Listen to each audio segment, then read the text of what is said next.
Hello everyone, it's Tuesday and it is the last season review on our, quad, isn't it? Quadruple? I think it's quadruple. And I say that this is probably the best bronze season we have had in ALR history. And that is quite a statement. Well, before we do that, we've still got the 100% to do. Congratulations to Real Ashton and also to our second driver on there, which was Jenna. Then both drivers, goodness gracious me, had a superb season. And blimey, that was close.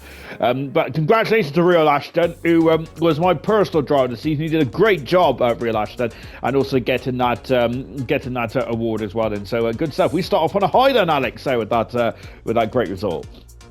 Yeah, two drivers that were stuck at it for the whole season. 24 rounds of racing then for Real Ashton and Virginia as well then. And congratulations then to Ashton as we're getting the £20 PSN voucher for the consistency and sticking at it for the whole season as well.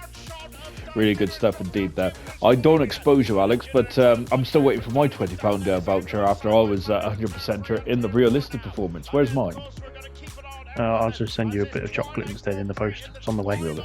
To be honest, I'm going to be honest, you know me too well. I'd rather have that, to be honest. Anyway, let's go on with the serious business.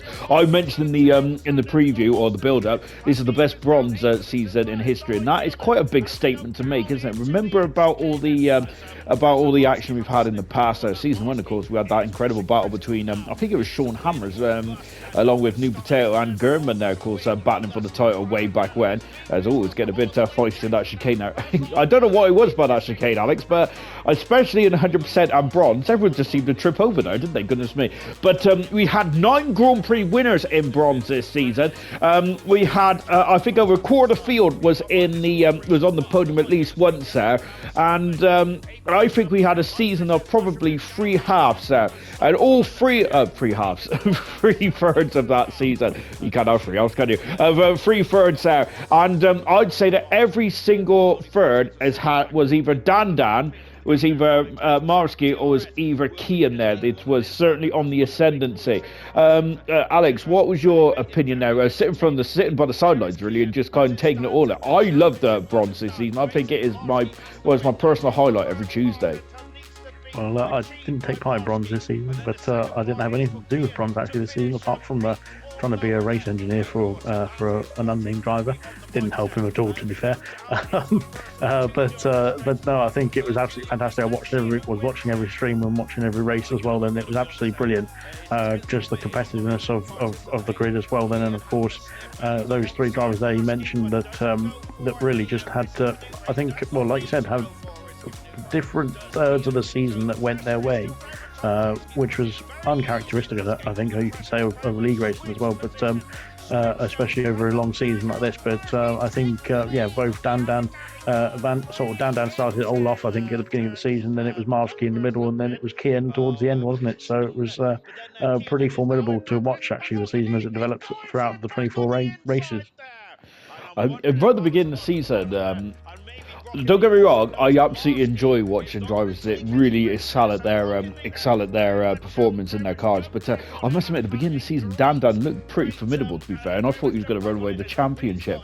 But how wrong was I? It turned out to be an absolutely sublime a sublime season. In 24 Grand Prix, it really was an absolute doozy and a marathon as well. It really was there. And I must say, it was absolutely devastating it was great to commentate on Kian now taking the world championship and bronze in the end now. But I have to feel for Marsky, Alex, because in 24 races, that is a long old season. We keep saying it. You basically can just record me and I just keep repeating it. 24 races in the whole of the season, and then just coming up short in the it was not even the final laps. I feel that it's probably coming into the final couple of laps of Abu Dhabi. How difficult must that have been for Marsky? Because I got to say that I felt really sorry for him. I just have to say he's lucky he wasn't a 2021 championship repeat, wasn't it? But no, I think, I have to say it probably was devastating. I wouldn't know, to be fair. I haven't been that high up in the championship in a long, long time. But I think there's nothing to be disappointed about. Obviously, you miss out on a title, which that sounds a bit silly, but his whole season in general has been absolutely fantastic, and I think you can say that from the majority of bronze as well. But Marsky has been plugging away and really improved this season as we go on to most improved. Coincidentally, I think you planned that, didn't you, Sean? But yeah, so no, I think like I said, it is devastating in a way, but of course at the same time, I think it just shows that to be in that position at the end of the season after 24 rounds, so close between the both of them, as Real Ashton then done a fantastic job then into Brazil. Then of course a very good job indeed as well after jumping into the grid. This is his first full-time season, I think, wasn't it? This season in bronze. It was, and cool. Oh, sorry, you keep going then. No, I apologise profusely. I was going to just say that Ashton only had one DNF in that season as well, which was pretty phenomenal stuff indeed then. And yes, I do like the Brazilian Grand Prix. That was crazy, wasn't it? Luke was runner-up in the most improved as well for the Aston Martin then. Of course, Luke only participated in 16 races, but he didn't have any retirements either. That's incredible. We'll talk about retirements in just a few moments, but one Grand Prix win as well for Luke in 4 podiums there. I think that Luke is going to be a major player next season. And of course, Marsky as well. I've kept giving Marsky the commentator's curse because every year that Marsky's been in bronze, I have very confidently predicted that Marsky, I think since season 4 to be honest, or season 3, that he was going to win the championship. And sadly, he's come up a bit short again then. But most improved then for Marsky. But I do feel that Marsky was already at quite a high level anyway, wasn't he? Really, but he's just excelled this season. Ascended or excelled, whichever one you want to put there. But yeah, so I think well, in terms of most improved, well, for Marsky especially, like we said, as I was saying before the awards came up, if he wasn't competing for the titles, obviously in previous seasons, and this season he has stepped up to that level, which is what I was saying. It's not a devastating loss, I suppose you could say, in this final round of the season to not win the title, because he has earned his position up there in that is what I meant to say basically. But and that's where I think all the credit is down to Marsky for the improvement this season as well. And there's a bit of a bump there,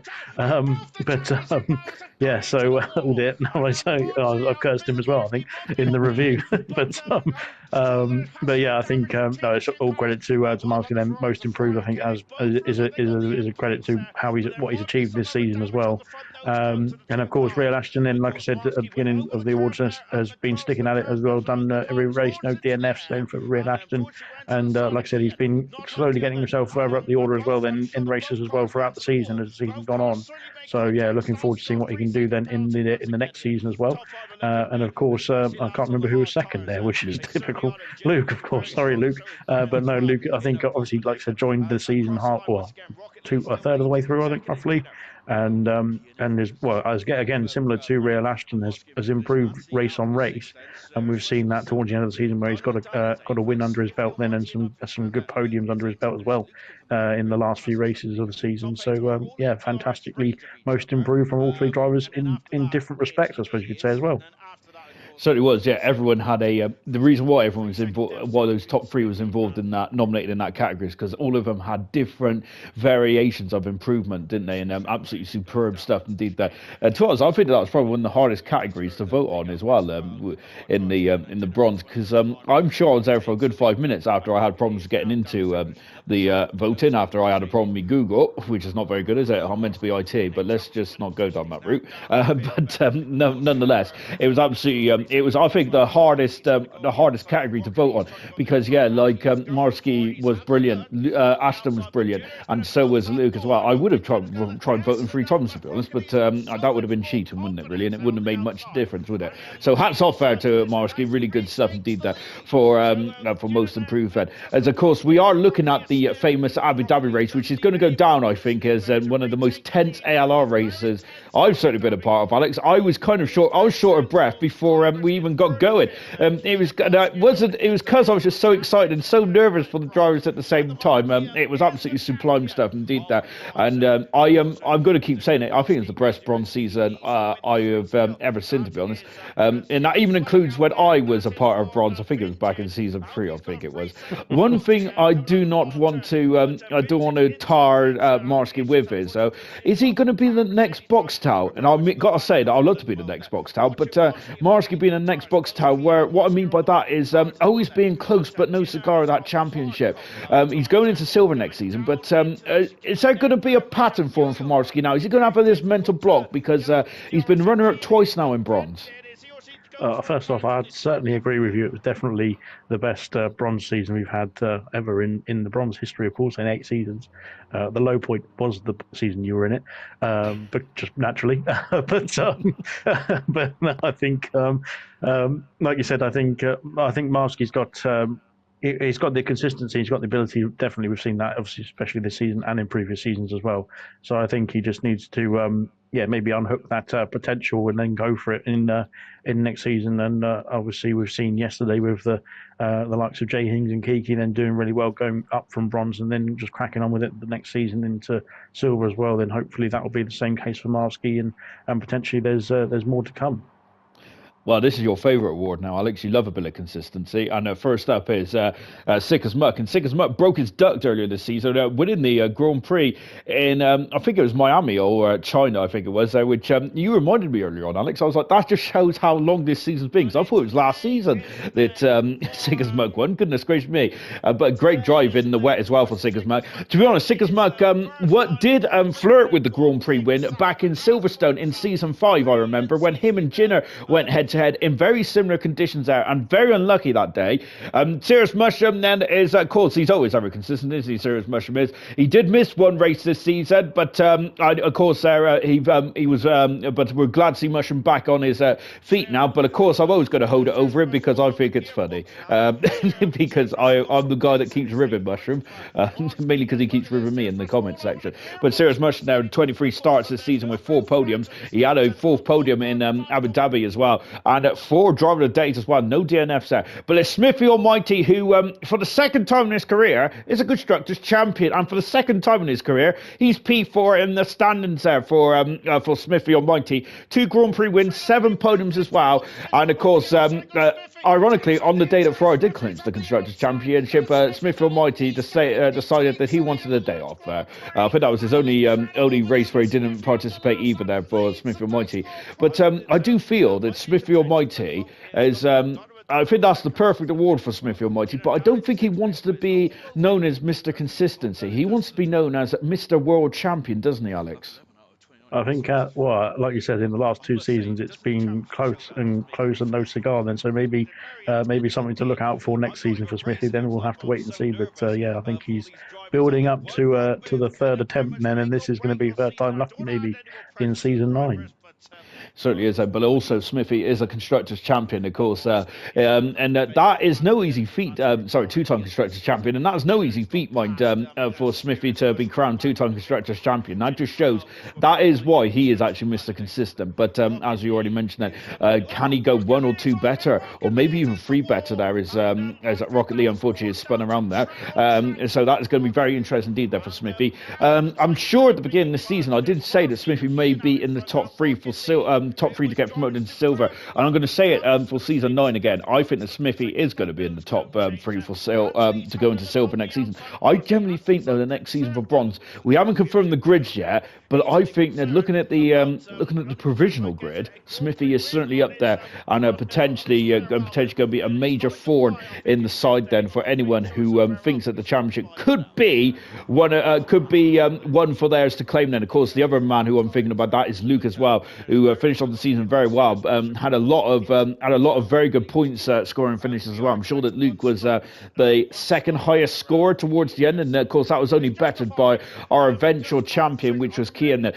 Let's talk about Kian, shall we? Of course, he joined about, I think it was just after a quarter of the way through the season. 10 Grand Prix wins, 11 podiums, and of course 8 pole positions as well for Kian. I gotta say, Alex, one of the more impressive drivers in bronze in terms of sheer speed, wasn't he, Kian?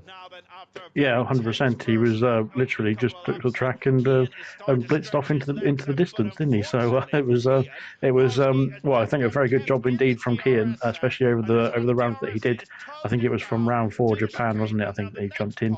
But yeah, since he did jump in, I think there was a lot of effort from the rest of the field to try and catch up to him, and the likes of Marsky, Dan, obviously were closest there, but obviously in the final race of the season, I think it wasn't even in this it was this part of the race when the stints sort of switched. Then in the pit stop phase, that's where it sort of just went into Kian's favour, didn't it, in this race, in the final race of the season. Then 24 rounds to decide the title, and yeah, it was formidable though, and Kian's done a fantastic job. Oh dear, there's a wall there. Yeah, Kian's done a fantastic job there this season, and of course it's his first full time season as well in bronze, and it seems to like something that we've forgotten, I think, as well, because he's been absolutely amazing, and it's like he's been league racing in ALR for all of his life. He's like a part of the furniture, isn't he, Kian? Kian didn't have a very good start to his full time race seat within the ALR bronze set. He did have a win on his debut in Japan, but then after that he did have a couple of issues before he started to really get rolling. Then, and very similar to our other champions of our previous couple of season reviews. And when he got on a roll towards the end of the season, and that roll I think is what really elevated him to the title and really gave him the momentum as well. Then, and but as you see, the championship at the moment, Kian's all the way down in seventh position, so he did have to come from a long way back there. Dan at this moment in time has got quite a healthy lead. Then, looking over his shoulder, that he's almost he's over a win in front of Marsky with sick as muck and a really strong start to the season before falling away towards the end. And Alpine currently leading the way there with the two Dans. And at this moment in time in the bronze championship, Alex, I was very smug because I said that Alpine was going to win the constructors championship, but unfortunately that didn't go that way. So obviously don't listen to me when if you're ever thinking about betting, but of course do not bet anyway, because when the fun stops, as Jeff Sterling used to say. Best performance of the season, and of course this is an individual performance in one race, and Slayer is up first, or shall I say, is third in the spot then. And I have a feeling it's the race which absolutely went peak tong and just went incredible. It is the Austrian Grand Prix, and Alex, I remember being absolutely sweaty after this race. Not because I was doing anything, I was just shouting my lungs off, really, because it was an absolutely incredible race there. Slayer, I think towards the end then, it was more down to Slayer's tenacity and experience that got him that second position, I think, in the end then. Serious Mushroom there once again in the awards. I said mainly Serious Mushroom always hogs the awards for himself, doesn't he? Shameful behaviour. Obviously learned from his teammate from 100%, but up into P4 in the end now for Serious Mushroom. And of course Serious Mushroom's had a lot of good drives this season, so it's probably difficult to really pick out one for Serious Mushroom where he's been coming through the field for our favourite Mushroom. And then of course Smithy Almighty, it's had 2 wins for Smithy Almighty. Goodness gracious me, talk about hogging it. I think that's admin privileges there, isn't it, Alex? Yeah, we need to nerf him. But like I said, next season, unless you've cursed him again, because it seems like every time you said he's going to be doing well, he's got P4.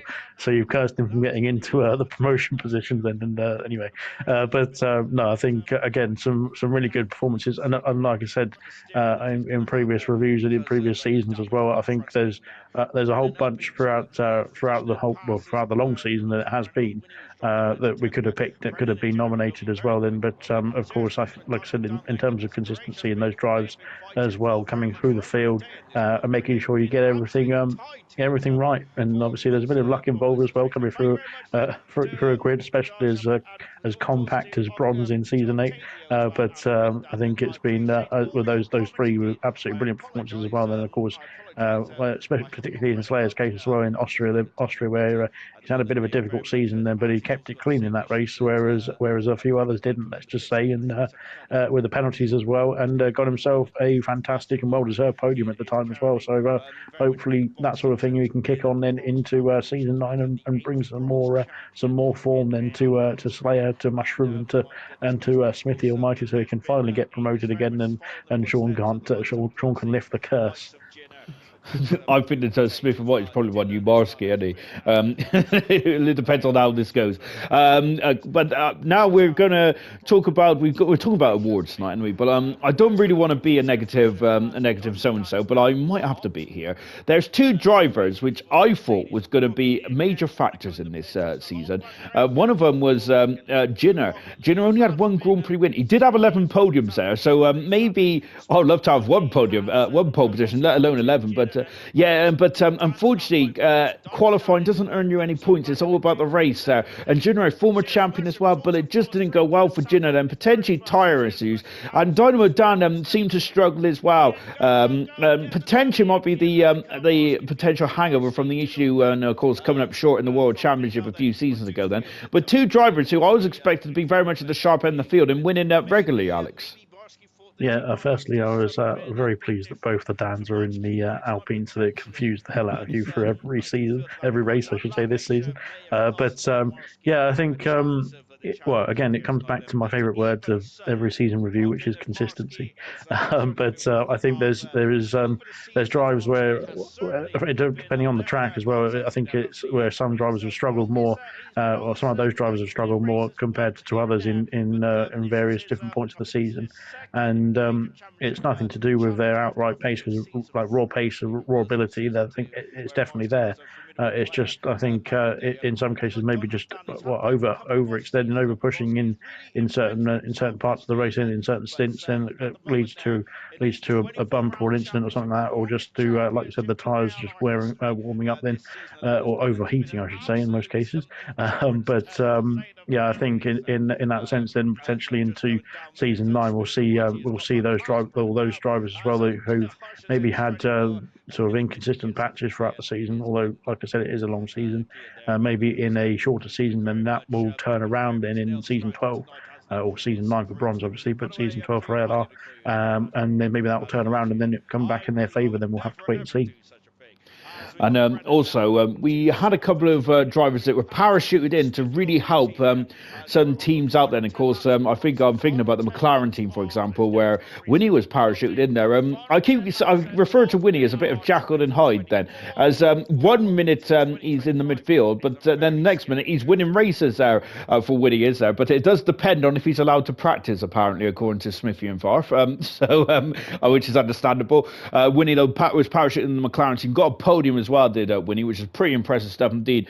We'll also talk about the other driver that was substituted in just a few moments' time then. But before we do so, of course, the championship, Dan still leading at the moment, as we are about halfway through. Well, we are halfway through the bronze championship now, and at the moment, then Ferrari have taken the lead then. And I must say, I think that since after Silverstone, Ferrari just didn't really look back, because they started to really leave the teams for dust after that, because they just then went on an absolute tangent then with the likes of Kian. We've also the likes of Smith and White as well. The best overtake is up next, and the best overtake is an absolute art then. Oh, and there he is again, Cirrus Mushroom. He's like he's paying us.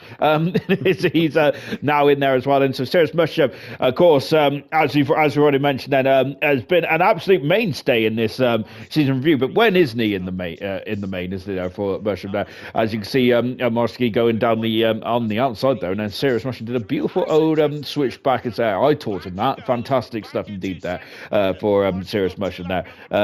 Hopefully my fiver's in the post then. Albi then up next then. Albi, of course, had a decent season. Albi did then, but he was close but no cigar. Very much the Nico Hulkenberg issue, really, where he's always finishing 11 for 12 for just outside the points then for Albi. But a great manoeuvre here then, and goodness gracious me, that in a very damp and miserable Silverstone, which is nothing unusual with the old British weather there, but Albi making his way up into 13th position then for the Kick Sauber. And Marsky up there again then, goodness gracious me, Marsky may have come up a bit short in the championship, but he's not come up short in the awards tonight as well for Marsky then. And to be fair to Marsky, do you reckon that will?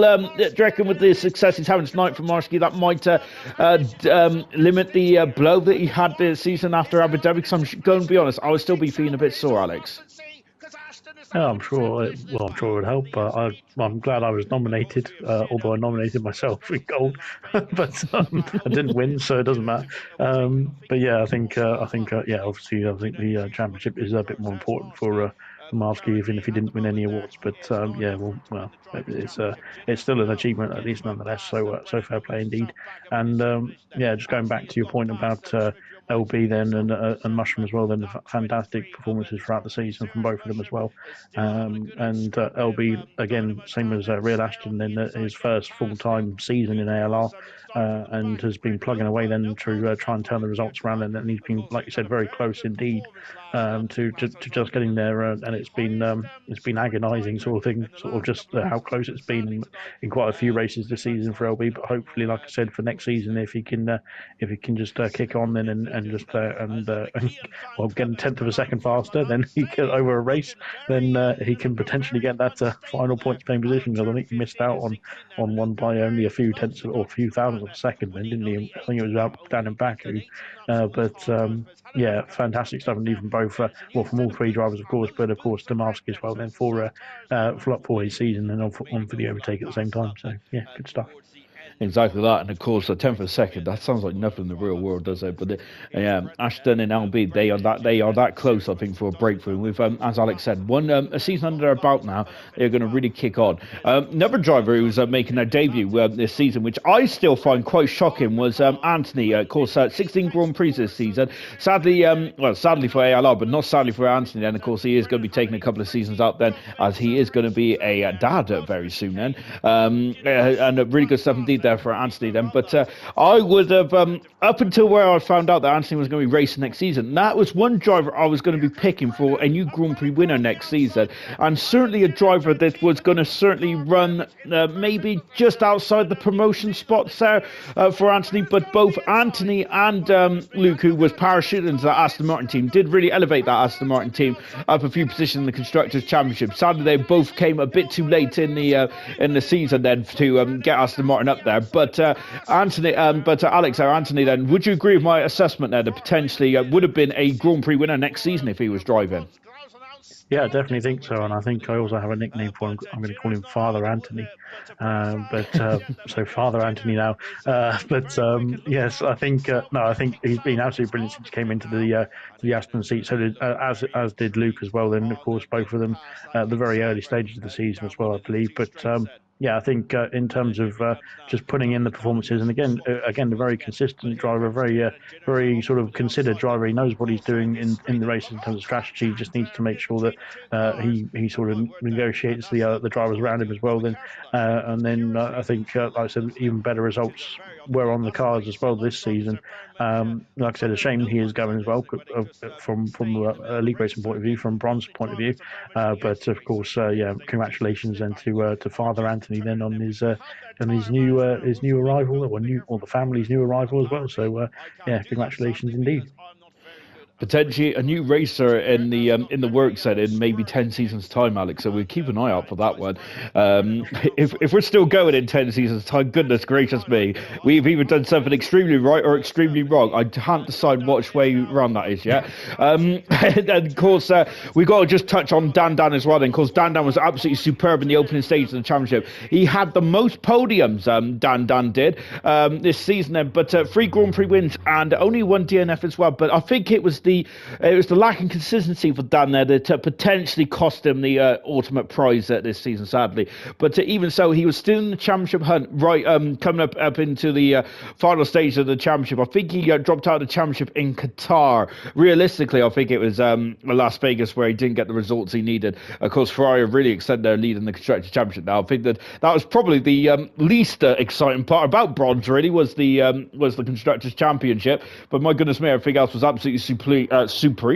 Supreme stuff indeed then. Up next is the big one. It is the driver of the season then. And, well, I'm got to say, all 3 of them probably does deserve this award, but only one could take it there. And we talked about Dan just a few moments ago, but of course was involved in the championship hunt right up until the final 2 rounds there, and won the closest ALR championships in history there. And look at this time of the season in Bahrain, I was expecting Dan to absolutely start to open the floodgates and really start to go on a winning streak then. That didn't happen though, to be honest, did it? Because Dan did win 2 of the first 3 races there, but then then won in Emilia-Romagna, and that was it. Marsky, runner-up in the end then, but as we mentioned, Marsky, of course, the most improved this season, because absolutely night and day as a competitor this season for Marsky. 4 Grand Prix wins, 9 podiums as well.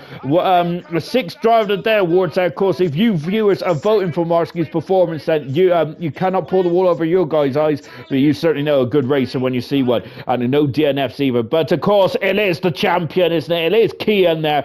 10 wins, 8 pole positions, 11 podiums there, 3 fastest laps, 5 Driver of the Days, and only 1 DNF there for Kian. And when he stepped foot in that Ferrari, it may not have gone as sweet as possibly would have liked to begin with, but he didn't get his first Grand Prix win until the 5th round of his official career in a Ferrari. I know he got his first win in his debut race, but technically he wasn't a full-time driver. But when he did win in Canada, the floodgates certainly opened for Kian, and then he was very much the hunter and hunted down Marsky and Dan. To honest, we've already said a lot of things about those top 3 drivers then, Alex, but can you sum up how well they've done this season?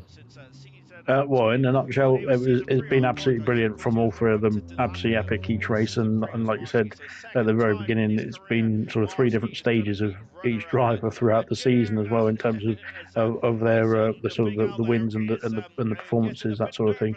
And so, I just have to say credit to the whole of the bronze grid. To be fair, this season it's been absolutely fantastic to watch and sort of just and try and race engineer in the races as well this season. It's been brilliant to watch, and thanks very much to you as well for the commentary. Although I put it on mute for most of the time. No, I think Dan, like I said, has been incredible, and yeah, maybe like I said, a couple of races that had gone, if it went his way, would have maybe been still definitely challenging still for the title in the final race, but also maybe a candidate for actually winning it in the final race as well. So it wasn't like it was far away then from the top of the order then for Dan, even in P3 then in the penultimate race. I think it was sort of ruled out, wasn't it? So and Marsky, of course, as we said, has been very, very well improved, very consistent as well this season, and Kian has absolutely been fantastic in his first full-time season in bronze. So like I said, it's a shame that only one driver can win the title, to be fair, because I think all 3 of them deserved it as well. So well done indeed. And just to touch on 2 other drivers, and Hungry Styles, what a start to the season he had. I think Hungry Styles was very much in the heart of the championship fight to begin with, the teammate of Jinner. But I think that Hungry Styles will be happier for a shorter season, because he seems to do really well in the opening couple of races, then fall away for Hungry Styles. So looking forward to see what Hungry Styles can do in a more condensed season next season. And of course, Vintage, the most experienced driver on the bronze grid as well. Sadly for Vintage, not much to write home about this season there for Vintage, but still very much absolute major player in bronze, and certainly a fan favourite, I think, as well. Vintage is there. It's great to see him in the comments all the time. Yes, star subscriber as well. Pays for my lunches, so fantastic very much there to Vintage. No. To be honest, the amount of money that Vintage gives, I would actually be having a Toby Carvery every weekend. It's absolutely fantastic. Thank you very much, Vintage. Appreciate that wholeheartedly as well. Those 2 drivers said, I feel that Styles could be top 10 next season. Vintage, remember, has had a podium as well in his previous guys in ALR as well. So I do think that Vintage, that if he gets it together, will also certainly be a points regular as well. And I've said in the past that Vintage is a driver you really want in your team, because when he finds that form, he is just a point scoring machine then. So hopefully Vintage could rediscover that form, which a lot of drivers that we've been saying in these reviews, Alex, does seem to have a few struggles along the way then. Any final thoughts about bronze this season, Alex? To be honest, I can't even think of any more magical words than what bronze has been, because it's been fantastic. Yeah, like you said at the very beginning, I think it has by far been the best season of bronze. Obviously, the longest season of bronze as well, but absolutely brilliant from each and every one of the drivers that have jumped into the cars this season as well. And credit to everybody who's put in a performance and at least given it their best shot. Then whatever the result, then have given their best shot throughout the season. And good luck for next season, hopefully for all of you as well. But we'll wait and see then how it goes. But I was going to say, if you can top season 8 of bronze, then I'll be blown away. But it's been amazing. It certainly has indeed. Then, as we just take a look at the follow classification from the bronze and from the bronze drivers and the constructors standards and the joint constructors as well, which we kind of skimmed over. But my goodness me, that was the closest joint constructor we've had in ALR history as well. It was won in Abu Dhabi, the second to last race of the season of all the championships in Abu Dhabi Silver. Thank you very much. Happy Christmas to you all. Absolutely for a great season 11 is, and I wait for more in season 12. Cannot wait. It is going to be an absolute fantastic, superb Grand Prix season then. Thank you very much for your company. Thank you very much to everyone. Happy Christmas.